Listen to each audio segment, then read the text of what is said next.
ધોરણ 10 ના વિદ્યાર્થી મિત્રો, વિજ્ઞાન વિષયના સેક્શન ડી માં 4 ગુણના મોસ્ટ ટાઈમ પ્રશ્ન અત્યારે જ તૈયાર કરી લો. પ્રકરણ નંબર 4 માંથી કાર્બન અને તેના સંયોજનો. તેમાંથી પહેલો સવાલ આવે છે કાર્બનનો સર્વતોમુખી સ્વભાવ. બીજો આવે છે કાર્બનિક સંયોજનના રાસાયણિક ગુણધર્મો. પછી આવે છે મિશેલ રચના. આ સિવાય સાબુ અને પ્રક્ષાલકોનો તફાવત પણ પૂછાઈ શકે છે. ક્રિયાશીલ સમૂહ ટુકડો લખો. સમાનધર્મી શ્રેણી એટલે શું, તેના ગુણધર્મો જણાવો. અથવા ઇથેનોલના ભૌતિક અને રાસાયણિક ગુણધર્મો લખો અને ઇથેનોલિક એસિડના ભૌતિક અને રાસાયણિક ગુણધર્મો લખો. આ સિવાય પાઠ્યપુસ્તકના એટલા ખાસ સવાલ તમારે વિદ્યાર્થી મિત્રો કરી લેવાના છે. આ સિવાય બીજો આપણી પાસે 13મા નંબરનો પાઠ છે પર્યાવરણ વાળો.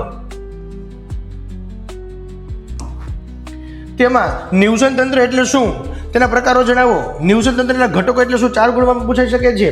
આહાર શૃંખલા એટલે શું, તેના પ્રકાર વ્યાખ્યાને સમજાવો. પોષક સ્તર એટલે શું, વિવિધ પોષક સ્તરો વિશે માહિતી આપો. આહાર શૃંખલાના પ્રત્યેક ચરણ કે તબક્કા કે કડીને શું કહે છે તે સમજાવો. ઉર્જાનું વહન એટલે શું તે સમજાવો. નિવસન તંત્રમાં ઉર્જાનો પ્રવાહ અને વહનના અભ્યાસ પરથી કયા મુદ્દાઓ તારવી શકે તે સમજાવો. જૈવિક વિશાલન એટલે શું તે સમજાવો. કચરાના નિકાલની પદ્ધતિ સમજાવો. ઓઝોન સ્તર કેવી રીતે નિર્માણ પામે છે અને ઓઝોન સ્તરનું મહત્વ જણાવો.